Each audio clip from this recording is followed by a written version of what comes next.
I'm Kyle Rode, and this is the Rebel HR Podcast.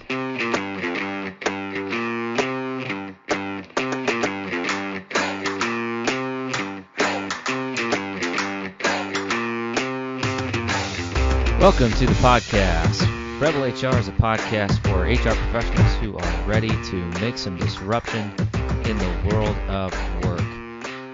Follow us online on Facebook at Rebel HR Podcast, rebelhumanresources.com, or follow me on Twitter at Rebel HR Guy. All right, welcome to the show, everybody. I am thrilled and excited to have my guest here today. Her name is Aleah Vaske. Aleah grew up in Manchester, Iowa, a bustling metropolis in northeastern Iowa. She's currently a junior at the University of Northern Iowa, double majoring in business management with an emphasis in human resources and marketing. While at UNI, Aleah is the vice president of the UNI SHRM chapter and is also involved in Entrepreneurs Club.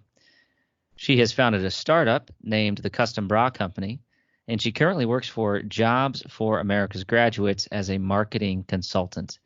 In her spare time, which is few and far between, I'm guessing, Aleah loves to practice yoga, thrift shop, as well as build her personal and business websites. Aleah, welcome to the show. I'm so excited that you could fit us into your schedule today. Thank you. I was super excited to be on the show. This is a first for me. I appreciate you being here today, and I'm excited for our listeners to hear your story because you are, in my opinion, a very exceptional individual and clearly very driven. And so I think we could learn a lot about your journey and your focus on the world of work, as well as maybe give some of us HR professionals a little bit of insight into the younger generation. Why don't you just tell me a little bit about your journey? What brought you from Manchester to UNI and into the world of HR and entrepreneurship?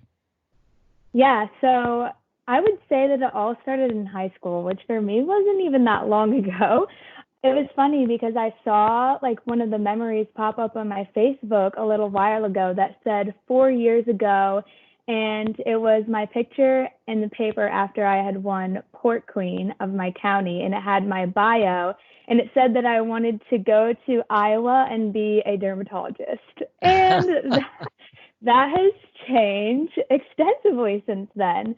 Once I got involved into FBLA in high school, which is the Future Business Leaders of America, I kind of started to find what I really loved. And so there I started doing websites and just talking to other business people that are like-minded. And that's kind of how I decided to go into business. I was really involved in high school in pretty much every student organization that I could be in. And I loved holding leadership positions because I felt like I could really get close to my peers. And throughout that, I found that I have a passion for people and kind of figuring out what makes them tick and how I can use their talents to enhance whatever goal we're trying to do or enhance the organization that I was involved in. And I was telling my dad this one time, and I didn't even know that HR was a thing at this point, to be completely honest with you. He was like, wow, that sounds like HR. Like, you should look into HR. So then I joined a career learning link, which is something that my high school did with the college NICC, which was life-changing because you got to really test out career paths while in high school. So I really feel like it kind of catapulted me into my college career because I was able to, I did try the healthcare field and definitely found out that was not for me. But then I took an HR internship position at the hospital because I was still interested in that. And wow, that internship just really sold it for me. And I learned so much. And so then I found out, yes, this is what I'm passionate about. I went to college. And so now I'm studying HR and marketing. And the marketing is, I guess, a lot comes from my business. So I never really thought of myself as an entrepreneur, but I had this idea because I have this problem that I struggle with, which 65% of women do, that they have asymmetrical breasts. As a typical Gen Zer, I was like, why has no one tried to make a bra for women who have asymmetrical breasts? And so kind of what I learned throughout college and getting in the entrepreneur scene is that if you have a problem that hasn't been solved yet, that is a business. And if people will pay for it, it will be a successful business. I really got into, the entrepreneurship club, like you said. Cedar Falls has an amazing entrepreneurship community. So there's the Red Cedar Project at the Millrace co-working space, which I've been involved in. I've done some classes through there, which they have scholarships for. So I've gone through programs on, how to be an entrepreneur. And also UNI just had its early founders program over the summer, which is 8 weeks of, again, learning how to be an entrepreneur. And that was also a scholarship. So it's really those opportunities that have made me a little more confident in starting a business and like, yes, I can be an entrepreneur. I can take my idea of a problem and put it into life. So that's a little bit of my story. That's awesome. So I need to back up a minute. I didn't know that I was in the presence of royalty. You were the pork queen. Yes, in Manchester. Yes, I was the pork queen of Delaware County and the fair princess. Wow. And everyone thinks it's so funny when I say that. But yeah. That's awesome. And honestly, that should be the first thing in your bio. Yeah, I always have toyed with the idea because, they say to put nothing on your resume after high school, but those are some of the most things that I was so proud of in high school. So I do have the fair princess one on there, not the pork queen though. Oh, you got to put it on there. I should. From my perspective, I say put it on there. That's my opinion. It's definitely a conversation starter, if anything. Absolutely. So for the listeners that are outside of the state of Iowa, pork queen probably doesn't sound like a compliment, but it actually is a really big deal, and it's a really big thing in Iowa. So for those of our listeners that are listening in Australia, which we have some listeners in Australia, we're just strange in Iowa. we have them for everything. There's a poultry queen, a dairy queen, all the livestock. There's a butter cow. Yeah, we go all in on our animal references out here. Well, congratulations. All kidding aside, if anybody's listening to this, one of the tips that I tell anybody who's doing a resume, if you have something like that is very unique, that can start a conversation and can build rapport with your interviewer, I strongly recommend putting it on there because that's something that the interviewer will remember after the interview, and it might actually give you an edge. I love your entrepreneurial spirit, and I think you hit the nail on the head when you said, I saw a problem that needed solved. And isn't that that's what every entrepreneur that's successful does, right? And not only did they see the problem, it's like they're so passionate about this problem, And so that's where all my passion comes from, is I just want to solve this problem for all the other women out there who didn't even know that I didn't know that other women had this problem until I was 16 years old, and I thought there's something wrong with me. So that's where the passion comes from. Congratulations. I'm sure whatever you do, I'm sure you're going to be successful, but I think that's just an insightful business to get into, and something that I can tell you're passionate about, and something that can truly help women, right? Yeah, exactly. Yep. So it's been interesting. And, I kind of had to, going through the entrepreneurship programs that you do, the first thing that you do is validate that other people have this problem. And I don't know if you've ever been on Reddit, but it is really interesting. So I just recently made a Reddit for women who have asymmetrical breasts, and I think I have 300 people on there, which compared to other Reddit subreddits or whatever you call them, that's not a ton, but it's only been up for a week. So yeah, we've had lots of interesting conversations on there about all of our struggles with this, but anything that you have, any problem that you can think of, just do a Reddit search. Someone's definitely talked about it before. Wait, so you had 300 in a week? Yeah. Wow. Well, I think you've tapped into something that's definitely a need. Right, and it's a niche market, so yeah. I guess 300. Yeah, so you mentioned a few things that I think might be really interesting for our listeners to hear about. You mentioned the organization Red Cedar, I did the Co-Starters program, Okay. which is a new thing that they're doing. I think I was the second, what we call cohort in the winter time. And actually, it was Disrupt HR that got me connected to this Co-Starters program. That was a really interesting experience. I think that one was 10 weeks. So tell me a little bit about what that program looked like and how it helped you achieve your goal. Yeah, so really it went through like all the different pieces that you have to think about when starting your business. So like I said, the first piece was kind of validating your idea, doing customer discovery interviews, making sure that people also have this problem, that you're solving it the way that they want it to be solved and that will work for them. And also that they would be able to pay for or willing to pay for this problem. And then as we went on, we kind of talked about, more of the nitty gritty things. Like we had accountants come in, we had marketing people come in. So that was what was really where the money was for me doing this program, was that people from the community came in. We had lawyers, accountants, like I said.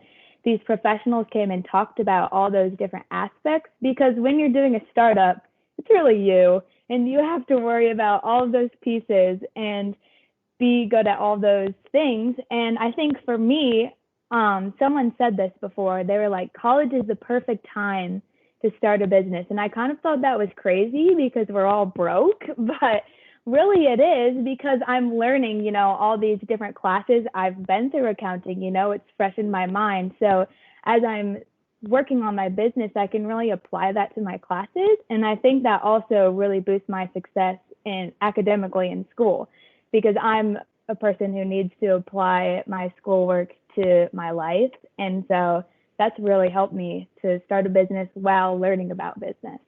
I wish I had done something like that. I took the scenic route through college, but I did the typical, get a degree, get a job, wait till you earn enough, and then, maybe, try to do your own thing. And but looking back now, many years removed from college, gosh, I wish I would have jumped into it and learned. And you know what? The worst case scenario would have been for me is I would have graduated college with some debt, which I already had, and I would have gone to work after college. Like it would have been the same outcome, but I would have learned so much. Exactly. That's what people Yeah. say about the debt thing. They're like, you're already taking out loans. Why not take out some more? Another couple 10 grand or whatever. That's an interesting approach, is to think about starting a business.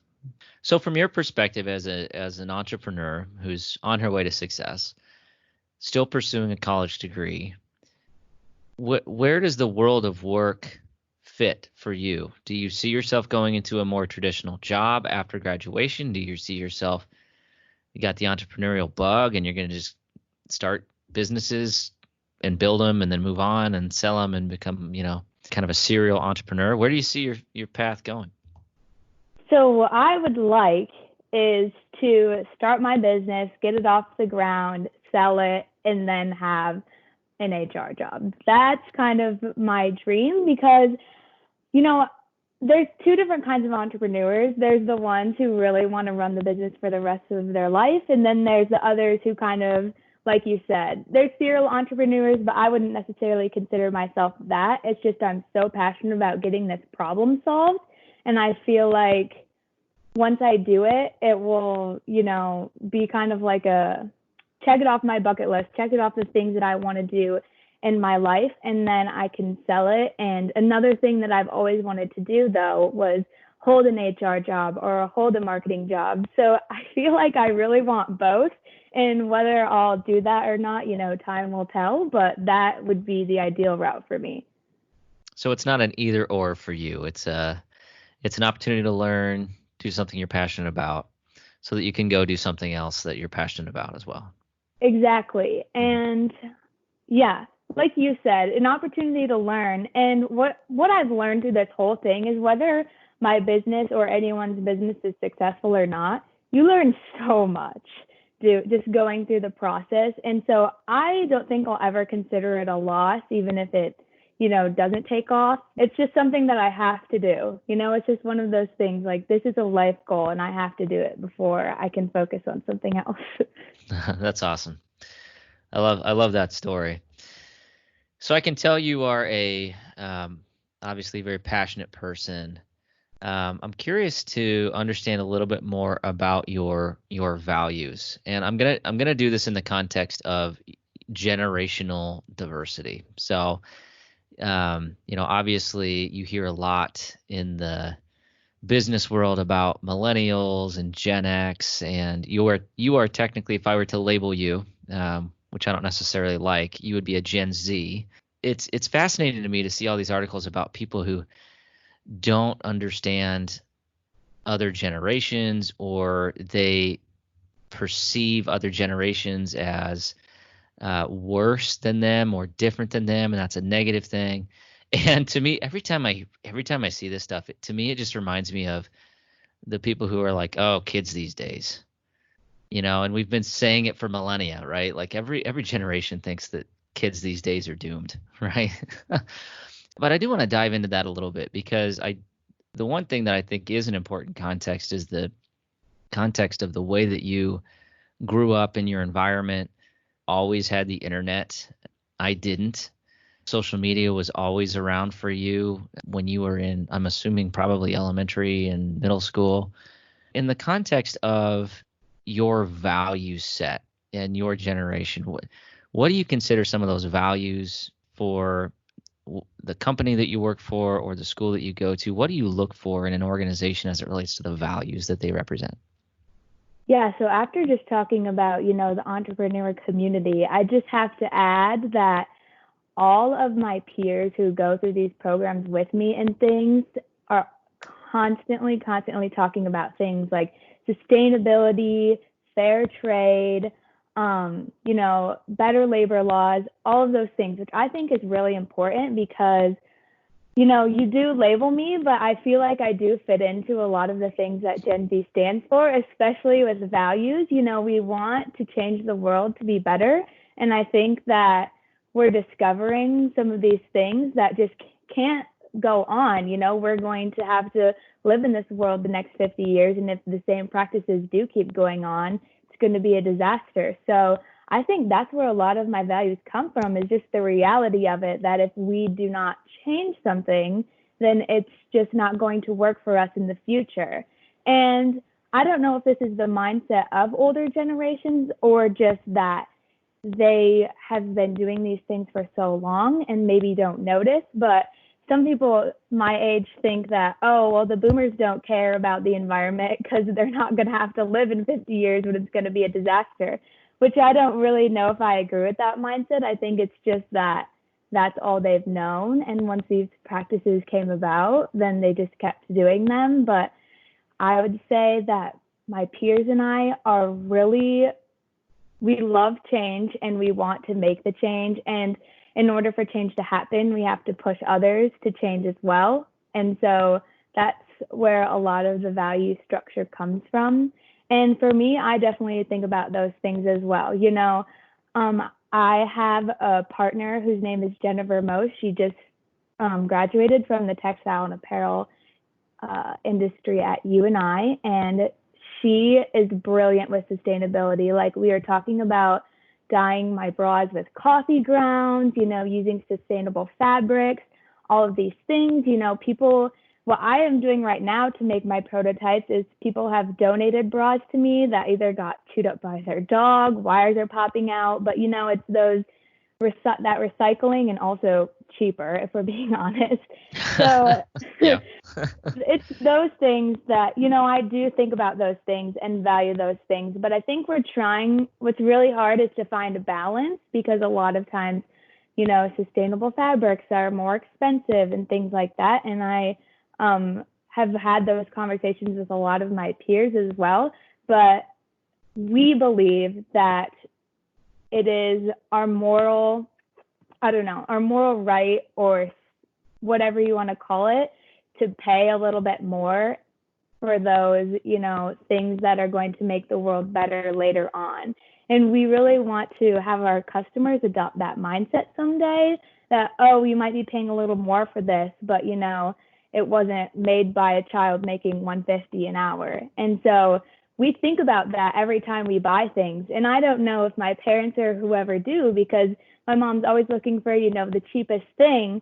But you have to think, we think a lot about why is that cheap? And really, I don't know, every time I go to the grocery store or buy clothes, I think, it's cheap, but why, And I'll do a Google search. And I feel like we've just been discovering things, and that makes us think a little deeper about how the economy is laid out and how we're making our purchases. So the same would go for a company, When we go into the workforce, which is not very far off, we're going to want our company to be really honest about those values. I'll tell you right now, if a company kind of says that they are and doesn't walk the walk, we will discover that very quickly. I heard that on a different podcast, that we want companies to walk the walk of what they preach. And if they don't advertise anything about it, we're probably going to ask. So that's a little interesting piece about that. I know a lot of these companies have these social responsibility pledges and, these corporate pledges on their website. Would you even consider a company that didn't have that on their website? I would consider them, but it would definitely be something that I would ask about.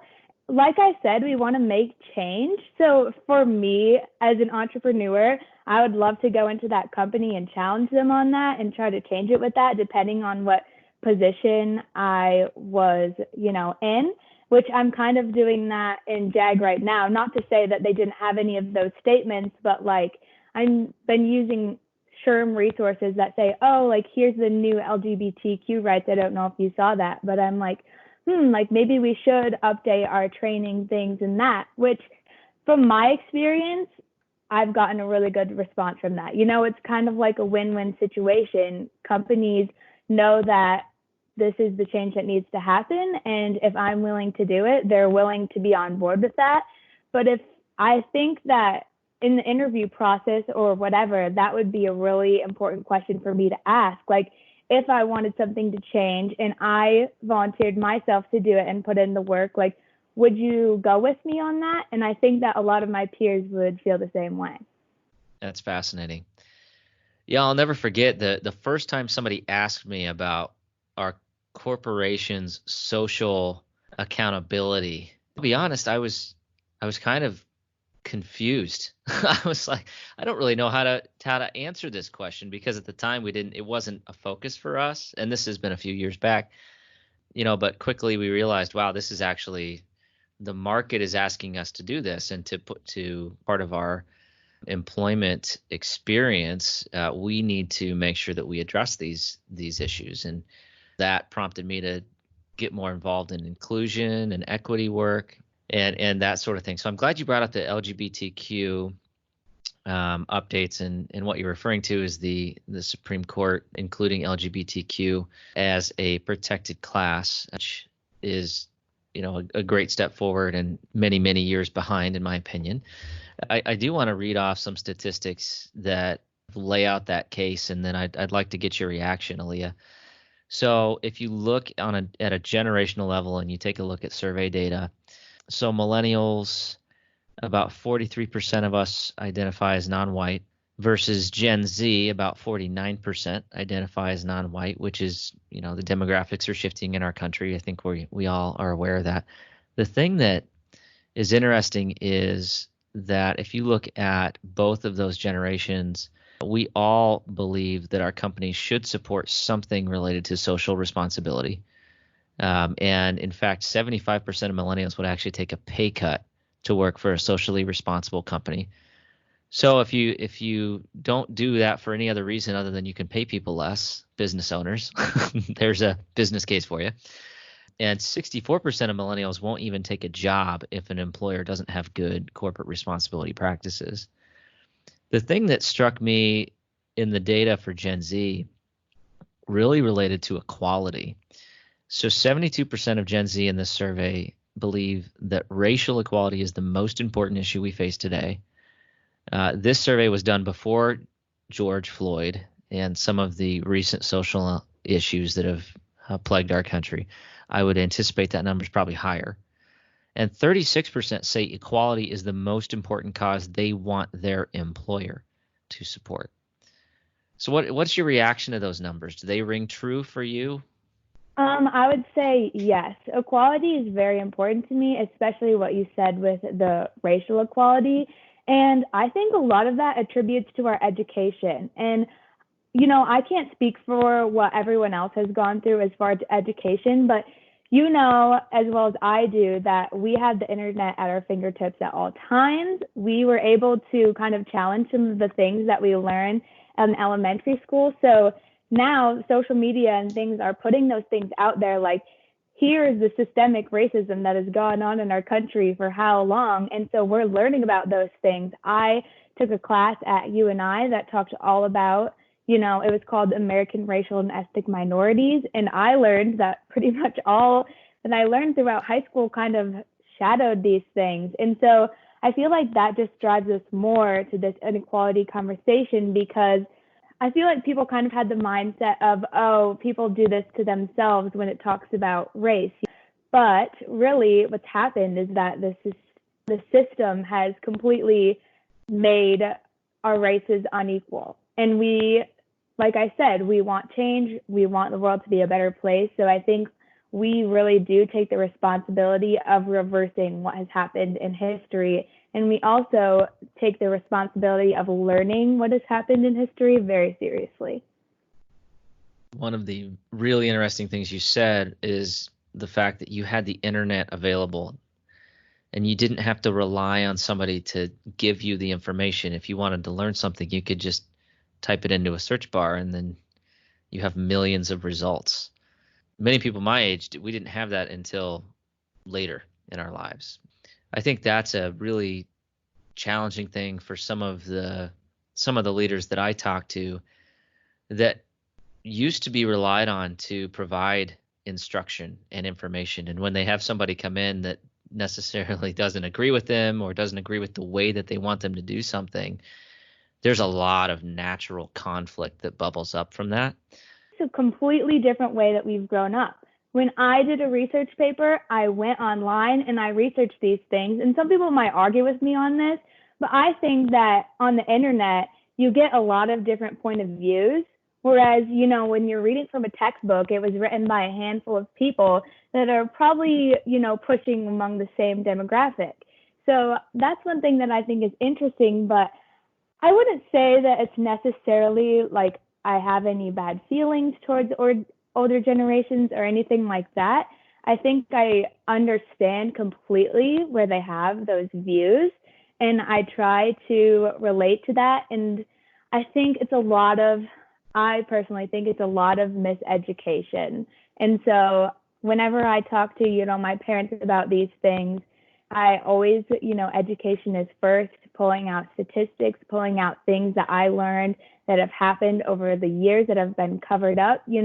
I'm so glad that companies like Netflix are, making these documentaries and things, because I'm like, Mom and Dad, you want to watch a movie about slavery so we can learn some things? Like, I think that's what I try to do the most. I don't think I really get into arguments. I think that my goal, whenever that conversation is happening, is to try to educate them about what I've learned. Because I think that all of my point of views comes to the things that I've learned. Race is definitely one area that, you have a different perspective, maybe a broader perspective than many people. What's your perspective on financial stability and some of the things that we're seeing in the economy right now? Yeah, so it was interesting when you were reading off the stats earlier about how millennials would be willing to take a job, I think you said, with less pay if they're more socially responsible. And I think that being socially responsible is really important to Gen Z, but so is money. Salary is the number one thing that I found in my study for the Disruptive HR speech that they care about. It's number one. So especially now, it's because of the 2008 recession that is where people think that Gen Z got this mindset of, oh, I need to make good money. And we also don't like uncertainty. We want to be set for life. We want a good job. We want that income coming in. And so I think that on top of that, all of this COVID things with the state that our economy is being in because of the pandemic, as Gen Zers, we're getting jobs and, entering into the workforce right now. And what I've seen is a ton of resiliency. And I think you were talking about this in a few episodes ago, but, never giving up on that job search. And I was in that position. A lot of us lost our internships once this happened because companies were like, well, where can we save money? And that was one of the places. So, we were all thrown into the job search as well as the people who just graduated. And, I was really impressed to see, like, in the middle, mid-July, that people were still hunting out these summer internships and things like that. So a couple months later, after school stops, you're not giving up. Other things would be like just doing whatever they can, getting whatever the job they can, being on the front lines. They don't care as long as they're, making money. So it's really interesting that you brought that up because salary piece is really important to us. And I've seen that more prevalent as COVID comes along, just because the hustle culture is incredible among my generation, and seeing my friends get jobs on the front lines, work at fast food restaurants, whatever they can do to make some money. What was your perspective on 2008, and how do you feel like that shaped your view towards compensation? Yeah, and that's something that I was actually going to touch on because I personally didn't really feel a change happen within the 2008 recession. It didn't really affect my family. I grew up on the family farm. My grandpa handed it down to my dad. So I can't say that I really felt the effects, or my parents just kind of, chugged along and didn't really express a lot of concern to us as kids. But I think I definitely see that among my friends now. When I look back at that time, a lot of my friends were going through lots of change, and I'm like, oh, that might have been why that happened. And so I think, although I wasn't personally affected, just growing up around my peers that were, I think that I adopted a lot of their concerns within the money. And I think that's true for a lot of people. The way that you can stereotype generations and the way that they do this research is because we've grown up around each other. So we've had the same conversations and talked about these things all those years. And so now that I'm in college and going to be in the workforce, my peers are really concerned about salary. And that's just the speculation, is because it was from the 2008 recession. And I thought of that and I was like, well, I didn't really feel like I was affected by that. But hearing my peers worried about salary so much makes me that much more worried about their salary. COVID impacted all of us in some way. It was so unfortunate to see the number of people who have lost jobs as well as internships, new college graduates and people that need an internship to graduate and now they don't have one. I would second the comment that you made. If you are a college student and you are looking for something, don't give up. And I think the other comment that I would say to anybody who's graduating college is companies are also looking for ways to continue to become more efficient, more effective, more nimble, and integrate more technology into their organizations in order to foster that. And guess who can help companies do that? That's our specialty.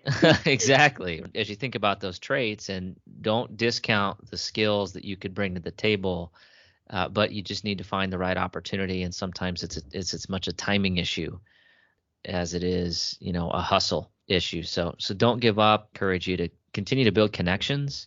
I was telling a story about I had an interaction with a college student at a career fair a few years ago. And through the course of the conversation, top talent individual, really good skill set, but I didn't have anything at my company. It just didn't fit at the time. I didn't have the available opening, but I had the resume, right? And I knew I had somebody special here, so I held on to it. Sure enough, one of my HR peers had a need for that type of an individual. Connection made, right? And so those little connections, they do pay off. So put yourself out there, keep trying, don't lose hope. It's not a hopeless world. Not at all. All right, so let's talk a little bit about labels. Okay. Because I think myself, I'm a millennial. And if you talk to other millennials, I'm an old millennial. So there's even like labels within generations. If you read all of the descriptors for what millennials are, and then you read the descriptors for baby boomers and Gen X and Gen Z, as I look at those, I kind of view those like a horoscope. It all can apply to you in certain circumstances. And my perspective is that the way that we like to label and categorize people doesn't necessarily help move inclusion forward. It doesn't necessarily help our organizations move forward. When someone tells you, "Oh, you're Gen Z," how does that make you feel? How do you feel about that label? It definitely depends on the context that they're saying it in. There's sometimes like if I don't know, talking about a race conversation or whatever, and then someone says, "Oh, you're Gen Z." I feel like to me and a lot of my friends and peers, we'd be like, yeah, but don't you think that this is just a human issue that we should all be concerned about? Things like that. Or rather it's, oh, you're like great at making change or whatever. And then someone says, that's probably because you're a Gen Zer, there's definitely negative and kind of positive connotations that are associated with the label. So I don't know. But what really makes me mad is when people call me a millennial. And it's just because it's like, get your facts straight, like they're so different. They're so different. My sister is a millennial, and I mean, we are super different. So I don't know. It's like, it doesn't make me mad. I shouldn't say that. It's just like frustrated because I feel like I don't have a lot of qualities that a millennial has at all. So, and I think that since Gen Z is kind of a newer generation, it's there's some different opinions on this, but like 1996 and to like 2012 is supposed to be Gen Z. So that's a pretty new generation. So I think that we're still kind of being lumped into the millennials, which I understand, but I also feel at the same time that we are very different. I'm going to quote that. That is definitely quotable. I hate being called a millennial. It's not because I think millennials are bad, and I really don't think that. It's just that I'm so different from them. Like, just learn what Gen Z is all about too. I love that. I think millennials it's just taken on a life of its own now. It's just the new, like, you want to blame another generation for something. It's more about blaming something that happened on a characteristic of somebody versus actually understanding the events that led up to that, which is actually a form of bias. And incredibly unfair. Yeah. And when people complain to me all the time, I hear it all the time. If you're going into HR, if you're in HR, I should put out a poll that says, how many times have you heard the word millennial uttered in your office blaming somebody for something, right? It's these millennials. When somebody brings that up to me, my response at this point is, oh, you mean those 30-somethings with like 3 kids and a mortgage and a full-time job? Because they're not a generation right now starting punk rock bands and spray painting anarchy symbols on the side of a house. That's not what millennials are doing now. They're just trying to make mortgages payments meet. Exactly. So. And for my generation, we're always like, oh, the boomers, like, dang you boomers. And it's funny because I think that you said you're an older millennial, but I think that actually Gen X gets really herded into the boomer generation when we are blaming things on different generations. But yeah, like you said, it's very situational, and I think that it's important for everyone to kind of brush up on what characteristics are actually attributed to a generation, and that research is all based on what happened during their formative years. Like I said, what happened during our formative years is that 2008 recession. So I think that if you do a little bit of that research, you'd be interested to see what characteristics actually are associated with each generation, which I have what I think is the most valuable piece of paper that I've ever gotten in college. I got this at the Business 2000, which is the professional readiness program that we do at UNI. And it's a generational researcher came in and talked to us all about the generational perspective and what they look for in an employee. So we have the traditionalists, what values they look for, baby boomers, Generation X.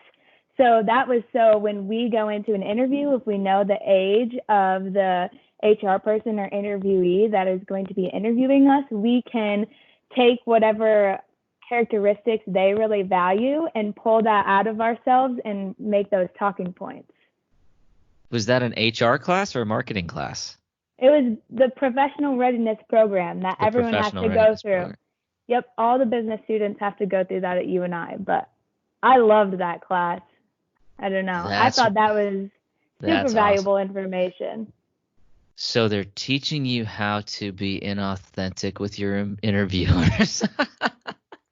Well, I wouldn't necessarily say that. It's like... Sorry, that's my cynical view. No, it's okay. It's like, okay, so traditionalists value hard work.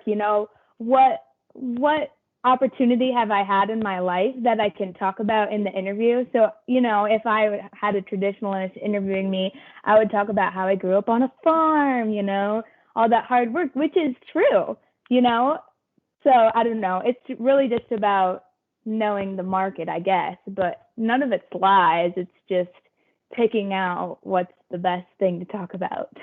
No, I'm kidding, of course.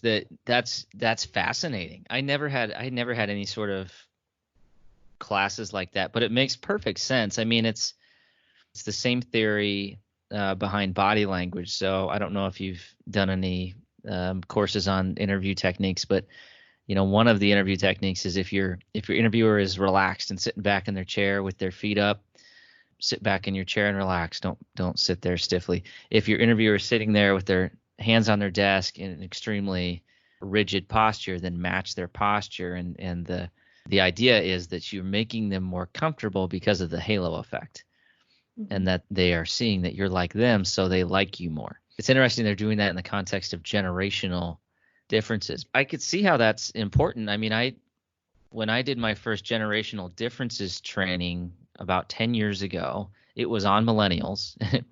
It was kind of ironic because I was a millennial teaching the course to a bunch of Gen X and baby boomers, literally no millennial leadership employees in this group. And so I put this together and I showed it to my intern at the time, and I said, "Hey, does this make sense to you?" And she read it and she looked and she had this blank look on her face and she was like, "Is this really what they think about me?" But it was a revelatory moment for her because she was just a just completely positive person and didn't think that anybody would have anything negative to think about her because of her age or because of any characteristic that she had by no fault of her own, right? And so I felt a little bit bad that I kind of burst her bubble because she was such a sweet person. But it was an interesting moment for me, and I do think it highlights the importance of being aware. In the context of human resources, if I look at a lot of like the conflicts in the workplace, I think a lot of times it comes from a lack of awareness or lack of empathy and understanding about others' perspectives, which I think is essentially the same thing that they're teaching you as it relates to your interviewers. Yeah, and what I was going to say along with that is, on the flip side, I feel like it's very important for people like you who are HR professionals that are interviewing people to have, different generations on your panel that's listening to the person being interviewed, so that you don't, get into your own ways and into your own bias. And because I think that people from different generations, like this piece of paper proves, pick out all the important things of a person instead of just kind of focusing on people like you. And that's something that comes up a lot in the HR world is, oh, it's nice to hire someone like you. And like you just said, the halo effect, people who are doing it what you're doing, but is that what your organization needs? And so that's where I think that's really important, is to have that diversity within the interview process.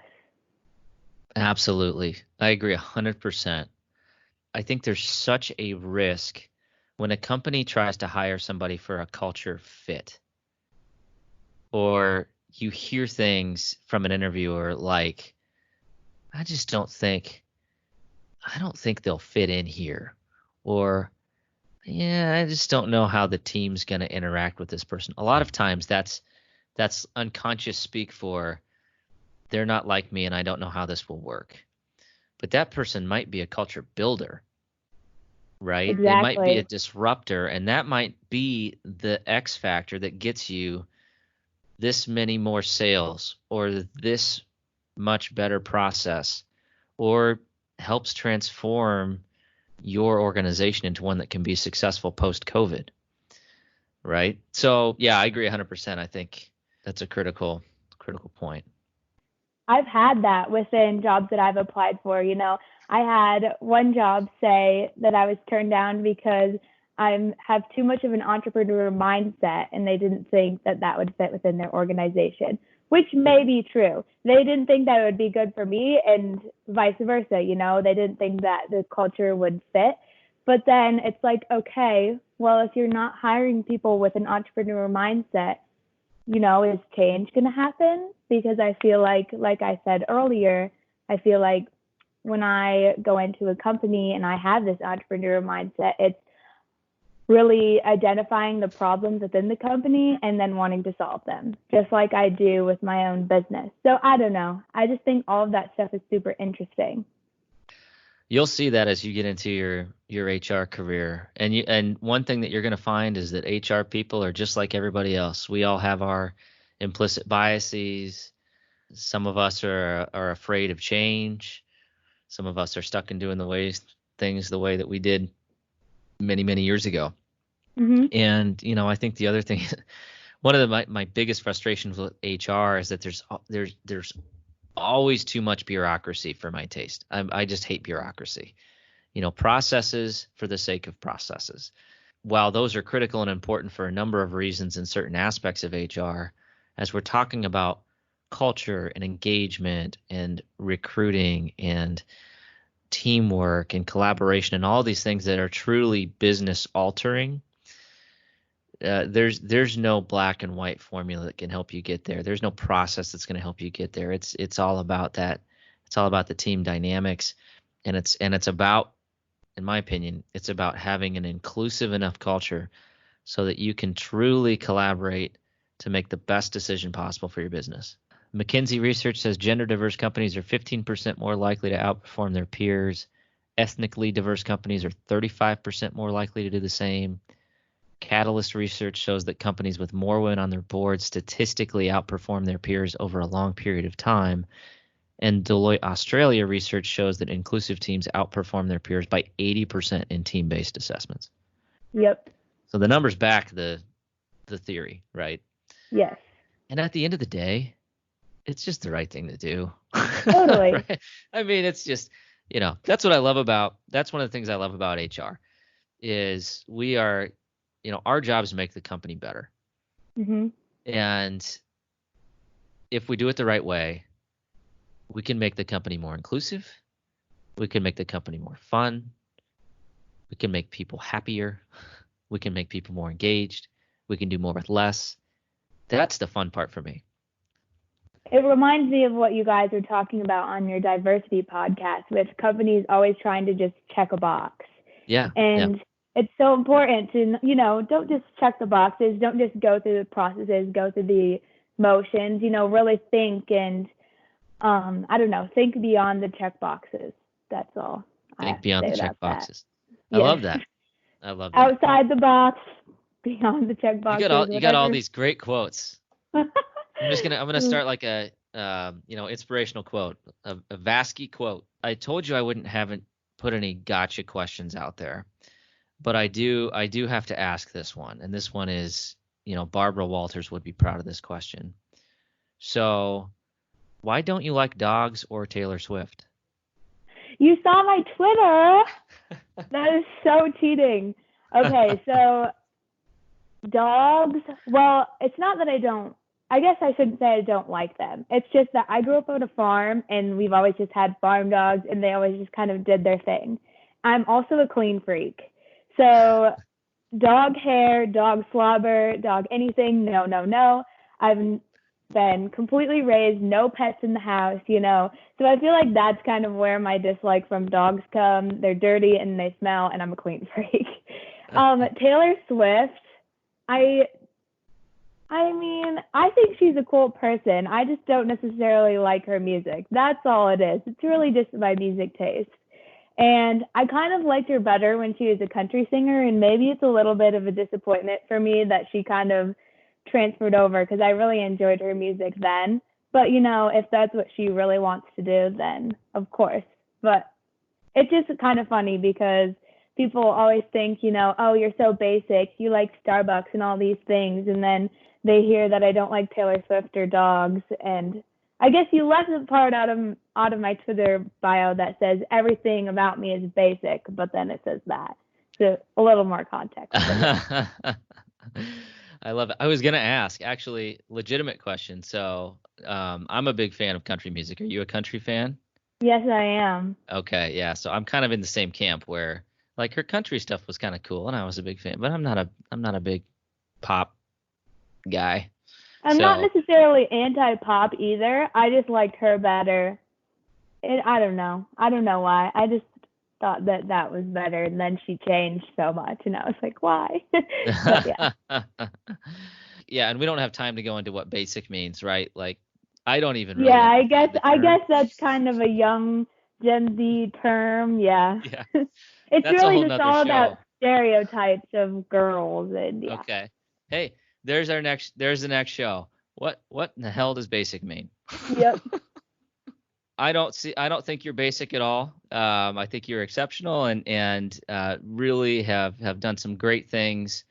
And I see great things in your future. So really appreciate the time and the thoroughness and thoughtfulness that you put into this interview. Aleah Vaske, everybody, check her out on social media. If you're looking for somebody to join your team upon graduation, I can guarantee you that she will move mountains for you and your organization. So thank you again, Aleah. Really appreciate you spending some time with us here today. Yeah, thank you, Kyle. It was super fun. All right, that does it for the Rebel HR podcast. Follow us on Facebook at Rebel HR Podcast, Twitter at Rebel HR Guy, or see our website at rebelhumanresources.com. The views and opinions expressed by Rebel HR Podcast are those of the authors and do not necessarily reflect the official policy or position of any of the organizations that we represent. No animals were harmed during the filming of this podcast. Baby.